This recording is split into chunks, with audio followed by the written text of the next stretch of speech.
My name's Clay with the Clayway here in Grand Rapids, Michigan. We're going to change a cartridge style bearing today. If you find the portion of the video you're looking for, please turn the volume down and let the rest of the video play so you don't kill my analytics. Okay, so today we're going to show you how to rectify a wheel bearing simply and easily on the front of a vehicle that uses a cartridge wheel bearing. Cartridge wheel bearings can be difficult, but if you use the correct tools, they are a breeze. Don't forget, if anybody else can do it, you can do it too. In this video, I'm primarily going to be using my hub tamer. This is about a $700 tool, but I'm also going to put a link to about an $80 tool down inside the description below so you can get one of these off of Amazon. And if that's still too expensive for you, you can go down to your local auto parts store and rent one of these possibly. However, you're going to need to pay for the tool to be able to rent the tool, then take it back and get your money back. And if you've got to pay somebody to do this, say $300-400, that's how much you're paying yourself to do it. So if you think Mr. Beast is a badass and he's giving away a couple $1,000,000, the Clayway's giving away hundreds of millions of dollars. You've never done a cartridge wheel bearing, they are absolutely the hardest. The easiest ones are the ones you can remove bolts with, and yes, we have some trouble, but we work through it. So we can teach, what the fuck name? Anyways, Christian, that's his freaking name. How to do this, and he knows about cars really, but he runs this Facebook group. And he does know a lot about cars. He just don't know how to work on them yet. Christian is my new employee, soon to be ex-employee, young Padawan that I'm going to teach all about automobiles. And how you can do this too. We're going to take the wheel, we're going to make it straight. From the manufacturer, they have you believe that you want to jack this car up right here on these pinch welds. Personally, if you get one of them tiny little jacks, it could crush the pinch weld and the rocker here. I don't recommend doing that. If at all possible, we're going to jack it in a different location. Definitely not talking about switching hands or going into a different room of the house either, by the way. So we want to find solid metal. This right here is called your subframe. We're going to jack it up right up underneath there. Oh, it's like the starting of a Duran Duran song. All She Wants Is. Great song, by the way. A lot of times when you're doing the procedure to check a wheel bearing and you turn the wheel back and forth, you're not going to notice that wheel bearing being bad. So here's a little trick that you can do. So what you want to do is you want to take one hand right here, you put the vehicle in neutral, and you spin the wheel. Through your fingertips, you're going to feel the vibration of that wheel bearing 9 out of 10 times, or even maybe 99 out of 100 times, unless you're this thing. But you can definitely feel it. Now, you're going to take your hands and you're going to put them at the 3 o'clock position and the 8 o'clock position, and you're going to do this. And your wheel is not supposed to do anything like that, okay? It's supposed to be tight. Now, let's say you weren't checking for a wheel bearing, but you were actually just checking for a bad ball joint, or you're checking for a bad tie rod. If you only have it moving like this, generally that's going to represent an inner or an outer tie rod. If you have it moving in all 4 locations, such as this, yeah, you got a bad wheel bearing. When you're taking wheels off, you want to make sure that you put the proper lug nut on there. The lug nut should not move. I didn't say it once, but I said it twice. I meant to say socket, and I said lug nut. This is one of the very few things I give Joe Biden a pass on because I do it all the time and have to re-edit this crap. This is how you start to strip things out and cause all sorts of heartache for yourself. This is 19mm lug nuts. Christian, he does not know, but you do not need an extension like this. The further that your impact is away from the wheel or the lug nut, the less force you have. So let's remove that just in case we couldn't get them off. If you're ever working on anything, you can't get the bolt to break loose. That's probably because you're using a deep well socket or you're using an extension. Like on a lot of lug nuts, the socket will get stuck on there, so I'll unscrew it, loosen it up, and right when it gets to the tip, I'll pull it off. Then that way the lug nut stays on the wheel, all of them out of the socket. No, go ahead, pull that wheel off, you big sissy. I can't even touch those without burning my hands. Whoa! Oh, they have so much wheel dust. Man, I wonder where my wheel bearing is. If you still question if your bearing is bad back here, just grab it. And if you can move your axle, your wheel moves up and down, you got a bad wheel bearing, bud. We're going to turn the wheel right clockwise. brackets off of here. Okay, unlike Christian, you do not have to start the car to turn the wheel because it's up on a jack. All right? All right. Now, something you may or may not know about brake pads, if you ever want to check the depth of your brake pads and you've got the wheel on it, all you got to do is put your finger in here. And the rule of thumb is if you can get 2 fingers in between on this rubber accordion, that means it's expanded out, which means your brake pads are wore down. It's time to change them. But you can basically just look up here, and if these accordions are not somewhat flat, you've got good brake pads without removing your wheel. Just a little trick for you guys in other situations. If you're changing these brake pads, you can take a flathead screwdriver, stick it in between your brake pad and your rotor, and gradually compress that without having to get out some seat clamps or vice grips at the end. You'll be able to compress that back, and if you're changing your rotors and pads, even if you're just changing your pads. I'm just gonna take this back a little bit because I wanna make sure that my caliper fits correctly. So all I gotta do is pry this back a little bit. Then that way that'll allow me to slide this caliper off easy and let it down. Now, when you're doing this, it's a good idea to check and make sure that your pins are moving and they're greased properly. This dust cover should be over the top of that pin, so it keeps in the grease and keeps out the dust. Yeah. There's that Hacky Von Hackenstein thing that I did a couple months, actually it was like a year ago, and we need to remove these 2 bolts so we can take this bracket off of here. And normally it's gonna be whatever size that is. I figured out what size it was, which should be 18. Oh, there goes that caliper again. Whoops. That won't hurt anything. Quit your bitching. We're gonna take out these 2 17mm bolts right here. That one's supposed to be a 17mm. Fell out on me about 40,000 miles ago, and in the video when I broke down on the side of the road driving to California, I freaking said I was going to replace this when I got back. Obviously, that never happened, but this worked. Thank you, Lowe's. It is unnecessary plug. These rotors, if they're the very first ones you've ever removed, there's either a Phillips screw in here or a Torx inside here. You need to remove these screws before the rotor will come off. They do that so at the factory, they can install these, they don't hold them down. Some guys take the lug nuts, screw them on so it holds the brake rotor up against there, but they're holding them with one hand as you start the other bolt. Now the rotor should just come right off, but let's say it didn't. What you're gonna do is you're gonna hit it on the back side where your caliper was and spin the wheel as you do it. That'll knock the rust off of there and allow you to get that off easily. So now we need to get the axle out of our way. You can do one of 2 things in this situation. You can remove the whole spindle, take this down to a shop and have them press out the wheel bearing and press in a new wheel bearing. I'm gonna do that all here, and we're gonna do ours on the car and explain to you how to take this off. No matter which way you're doing it, you can't have that axle inside of there. So I'm just gonna make a mark, and it doesn't matter if these particular bolts are not eccentric. It's just a good idea to mark the bolts so you know which direction they're faced in. Usually these are cambered bolts and they allow you to set camber.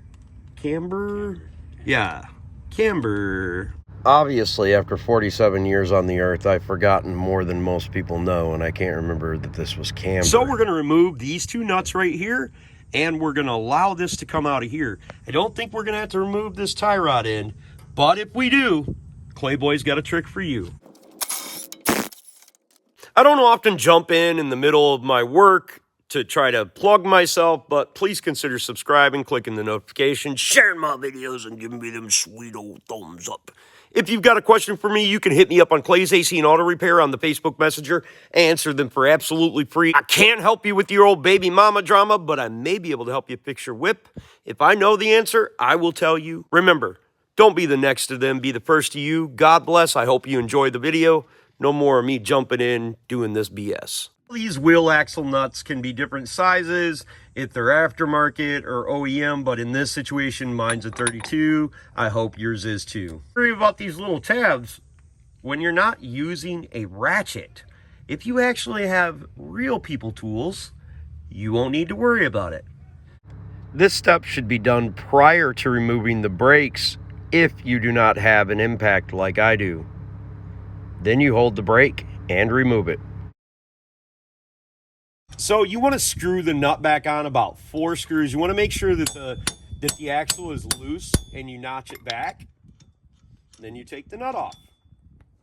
Now we're going to finish removing this last bolt up here. Flat-headed punch, not one of your dad's pointy ones, okay? You do not want to hit on the threads of this because you will mushroom it over and not be able to put your nut back on. Sometimes you're going to have trouble getting the bolt out of there. You can take your hand, push it up there like that, and it should pull out rather simply. Now we can tell really how bad this wheel bearing is. Technically speaking, we should have to pull this out of here.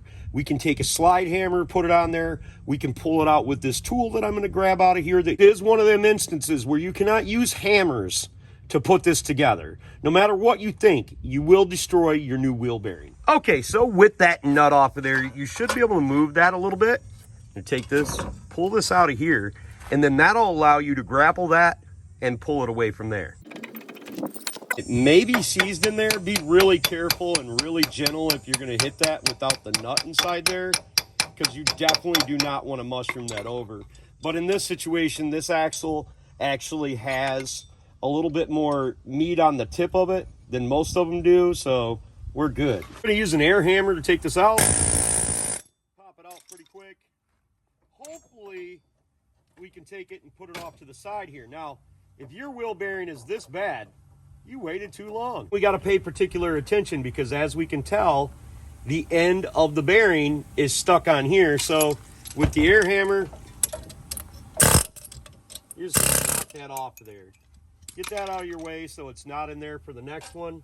Make sure that there's no more bearing material on the back of here. Now we're going to get ready to push this out. Now you could take a slide hammer and slide this out, but you're still going to need to take the bearing race off of there. And I'm going to show you how to do that. All of the tools that you're going to need should be available at your local parts store. This is literally junk. Okay, so let's say you wanted to remove the ball joint on this thing. You can also check this ball joint by pulling up and down on the stem right here. If it doesn't move up and down, it's okay. It is necessary to remove this sensor to pull this style wheel cartridge out because it will break off when you're doing it. Most of the time up here in the rust belt, these are going to break when you try to pull them out.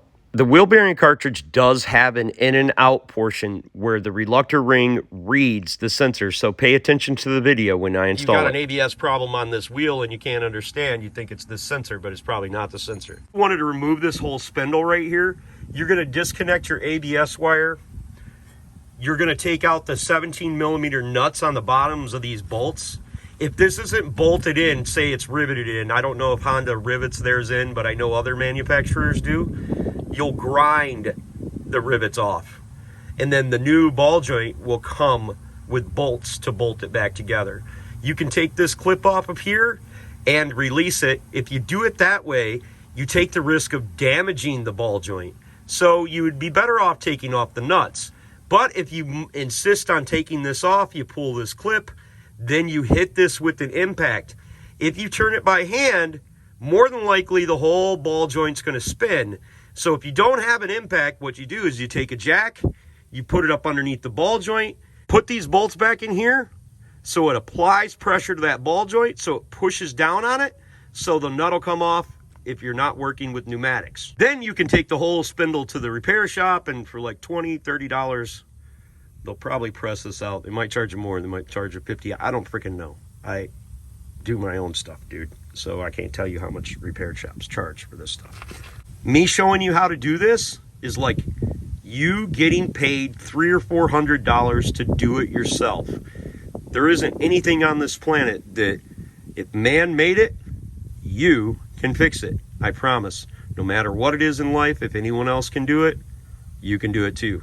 So I'm going to use a hub tamer to do this. Greatest thing about the hub tamer is it shows you exactly what to do and how to set the tools up, directions, and the ways to put them in there so you don't destroy the bearing when you're removing them or installing them. Even destroying the bearing while you're removing them is going to make things more difficult for you, such as you'll see later on in the video. But this thing tells you exactly how to set it up. If you're doing these quite a bit, I highly recommend you have one of these. And I'm going to take a washer that fits on the inside of this because I want to push that spindle out of that bearing because I don't want the bearing left on the spindle if I can avoid that. Be a big deal for you though. So we're going to try to get it off as one piece so you don't have to do extra work. So For this step, we're going to go ahead and put one of the bolts back in there, and I just use a punch and I move it around till I can get it into the location and hopefully push it back in there. It's easier said than done. To do the top bolt, I didn't want this to be able to move and pivot a little bit. Use the tool. I'm going to set the tamer on there. I'm going to push the bolt through, grab my socket that goes on the back of there, and I'm going to put the nut on the back of there, and then I'm going to tighten it down, and it's going to pull that right out of the spindle. Nice. Dude! Hey, made me a helicopter! See how fast we can get that going.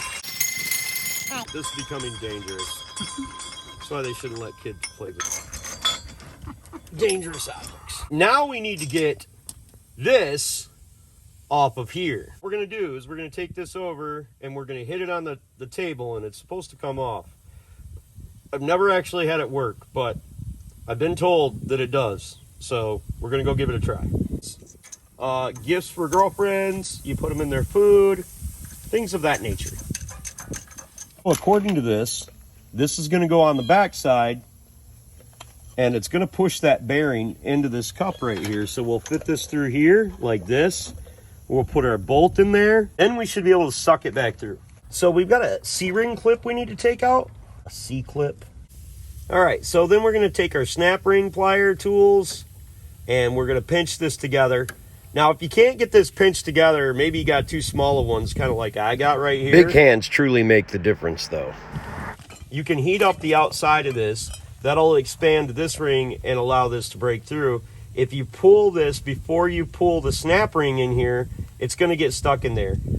But you can take a screwdriver, the tip of it, maybe a Phillips or whatever, and try to whack it out of there just to get them to pry apart a little bit. And usually this will free them up. So usually what I'll do, if I can only get one side to move, I'll curl it back a little bit and I'll stick a screwdriver back there. And I'll pull it back a little bit. Pull it out like that. Leave that in there. Should be able to work this around and be able to get it out. Once you get this side just broken free just a little bit, maybe with a hammer, it'll come out. I got it moved out of there. I just took my screwdriver and it flicked out. So I'm going to lock it down tight. A wrench back there to hold my nut.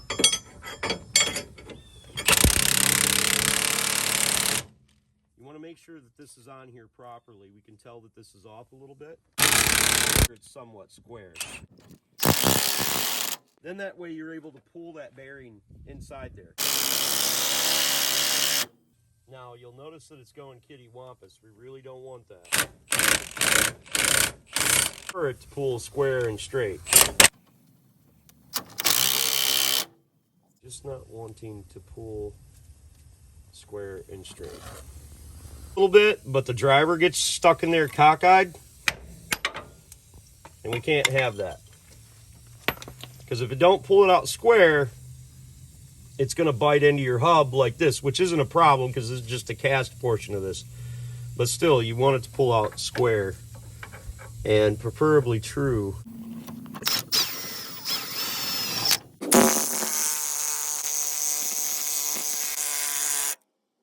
Got a little bit cockeyed there at the end, so make sure that that bearing is going inside that cup.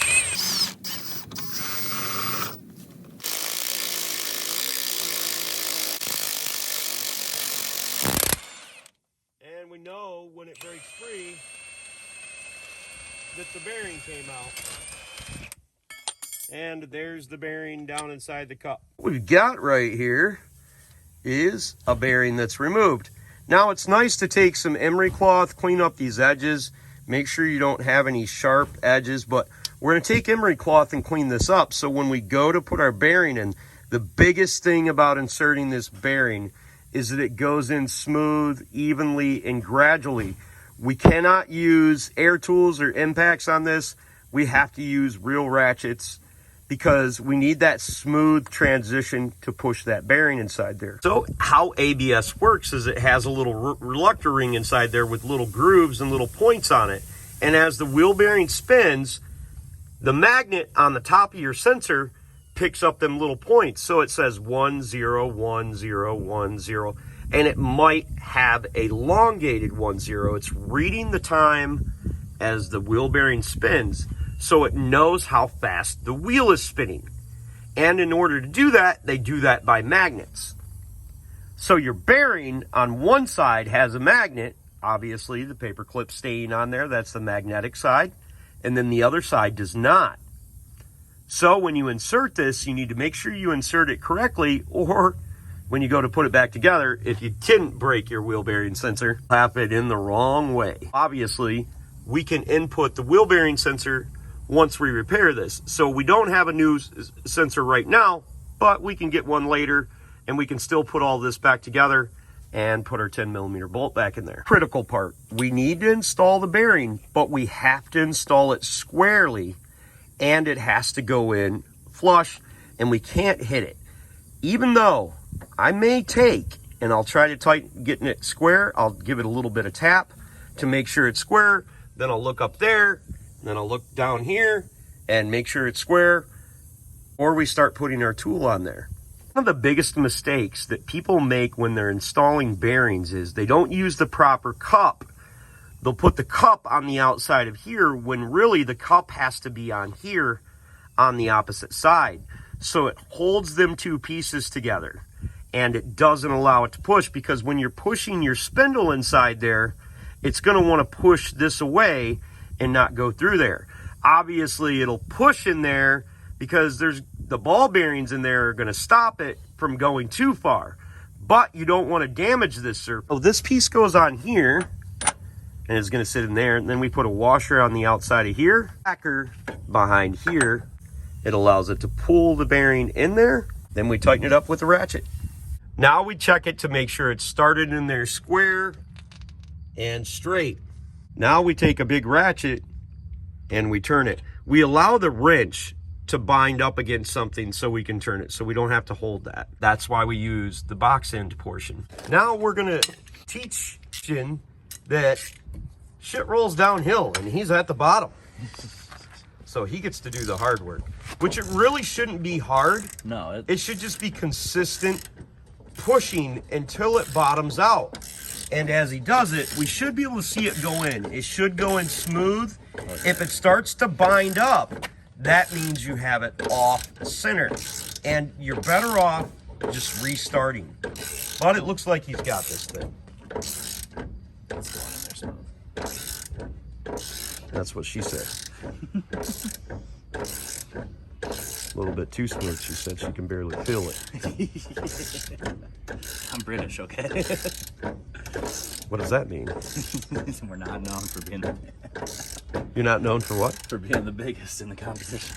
Oh man. It's a good thing there's German in me, right? Right? The other day I seen my son Collins in the ICU, and I seen his junk, and I got mad at my wife and had to leave because he's like 6'2", and you know, and I'm only like 5'10", maybe, getting shorter every day. Yeah, dude, I'm only 5'10". I'm not even 6 foot tall. Right? So I seen it, and we had been making a joke. Well, I thought it was a joke for a long time till this day.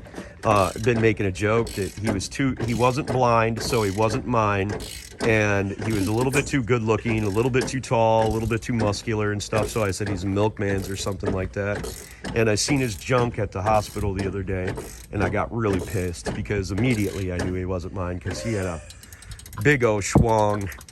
And I was like, what the hell? Where'd this come from? Because I don't have one of them things. It's like, you got it, bud. Now we need to push it all the way in there to where we can feel, so we can get the circle clip in there. So it does got to seat down against the back side. We'll check that once he's done, and yeah, he's sweating. But We're getting there. You'll know when it's in there because it'll stop. You'll feel a totally different, it'll be like not moving at all. But don't crush it, so be careful. So we watch the depth of that. Watch your breathing so you're not a little sissy and have to go to the hospital. Be a little softy.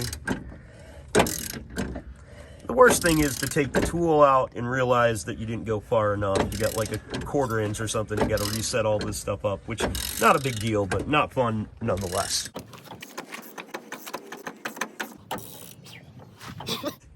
She's almost there. It's not fun, but I just wanted to have Christian work a little bit. Absolutely. You don't want to use the impact because you could damage the bearing. We want it to last as long as the original one did, and this thing has 300,000 miles on it, and that's the original bearing.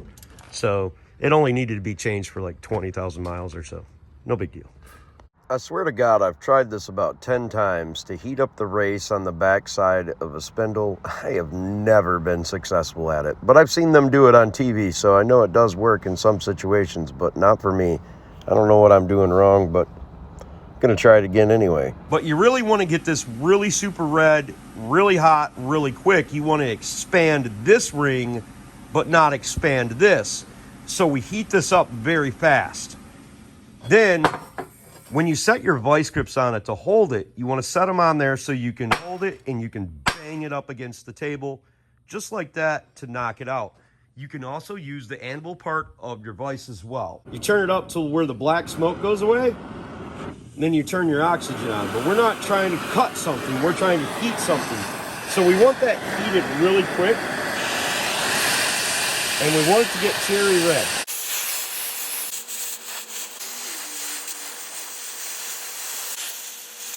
When you start seeing the sparks fly off of it, that means you're cutting it. You're literally melting the metal. You don't want that. Not yet. Not unless we actually decide that we need to cut it.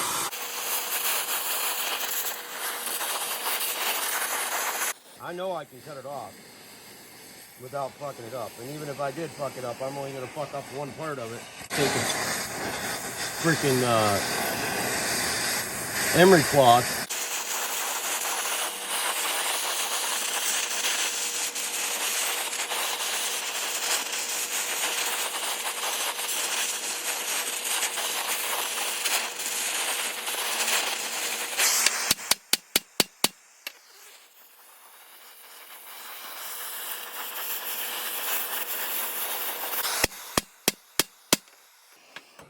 All right.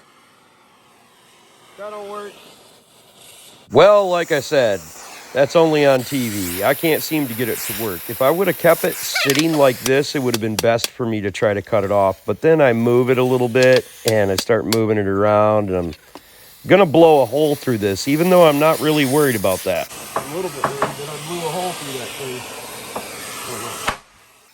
A dime holding up a damn dollar. This thing is a pain in the ass. I should have just bought a new spindle. Would have been much cheaper and easier. Well, after I worked with it for a little bit, finally got it off. Now, this looks bad right here. Actually take and sand this down once this cools up, and we'll be okay. It doesn't matter because nothing that goes on here, watch your foot, nothing that goes on here rotates. The inside of the bearing rotates, but this portion is connected to the bearing, and the inner portion of the bearing rotates, but not necessarily this inside the bearing. So we don't have to worry too much about that.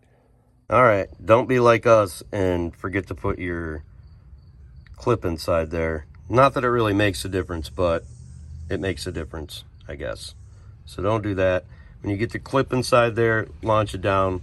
We're probably going to be replacing this bearing because we had already stuck it in before we remembered the clip. Nobody's perfect, especially not us. If you're going to reassemble this thing, remember that this book tells you exactly what to do. Now, I'm sure them cheaper ones, you know, that you get off of Amazon or whatever, they're not going to have as detailed a book as this, like this one will. So you're going to have to use your brain when you're reassembling this. Think about what you're doing and why you're doing it and how what you do is going to affect the end result. You don't want to push the center of that bearing out. You will blow it out the back. Now we have to do the same thing with this spindle. We have to make sure that it goes in square. He's got all the parts there, set it up there square, and he's gonna set a washer on the back of there so it cups the bearing. Now, like I said, it needs to keep them two pieces of the bearing together so the spindle doesn't push the bearing apart. Definitely have to ratchet this on here. You can't use an impact because you will destroy the bearing. This is a Timken bearing and it's lifetime warranty, but we don't want to do this again even though it's a relatively easy job when you're using the right tools. If it's in there square, it should go in there rather easily. This spindle should slide in just like the bearing did. It should go in smooth and easily. We put everything back together, and once we put all the brakes on, we realized that the spindle was not pushed down far enough. So be mindful of that and don't make the same mistake we did, or you'll have to take everything back off again. She's in there, and it should spin, and it does. Nice. You also want to take your finger and put it in the back and make sure that the back of your bearing didn't get pushed out. Make sure it's flat and solid, which it is. Now we're going to take our bolt out of here. We can insert our axle. We're going to torque our axle nut down. You need to look up the torque specifications for that. I'm not Google, but there's this thing called Google that allows you to look up torque specifications for particular axle nuts. Tighten that down, put her back together, run her around town, and you're good to go, Charlie Brown. This part of the video is for the host-tards that already left the video and said how I didn't let my caliper hang down on the ground. Well, I did that on purpose because when you get negative comments on a video, it helps the video grow and it sends it to more places. So I learned a long time ago when I left the caliper hanging because I didn't care, because I was replacing the brake lines anyways, how it pushes a video. It's one of my most watched videos. So I let this one dangle down like that because guess what? This is my car and I can replace the brake lines if I want to. Welcome to auto repair. That spindle's still out too far. So when we go to put the brake caliper bracket on there, it sits out too far and you tighten down the brake caliper bracket and won't go in there. I even put my fingers in the back of there to make sure it felt correct and bottomed out to the bottom of the bearing. But I guess this way I'll be able to take it apart. Well, Christian is. He's going to take it apart. We're going to pull the axle back out and check everything. I'll be able to show you what it looks like with the spindle bottomed out to the bearing like it's supposed to be, so you don't have the same problem. I think the Lord just gives me these gifts so I can give them to you. So the mistake I made was when I did this, I had this flipped around the other way, so this stopped it. Christian marked this so he could see how far down it went. So we're going to pull this off of here. We'll show you how far the shaft is up in there. Looking at this, there's really no more distance that can go, so that has to be correct. Gosh. Yeah, you just wiggle that axle till you can get it to slide through there, and then you put the nut on there, and then you can push that up to there. And I probably should turn the wheel straight. It'll be easier for us to work. I just turned it this way so when we go to put the brakes back together, it's easier to get to the bolts. So the last time we couldn't turn that wheel because that wheel bearing wasn't pushed down. So you got to make sure that that turns once you put that brake caliper bracket on. We're good to go. Got one more trick for you, yo. Now when you go to put your brake caliper on, you want to notice a couple things. You do not want that hose kinked up. It should flow. Just like Christian's got it right there. He's doing pretty good for a newbie. Tighten her down, put your wheel on, and you're good to roll.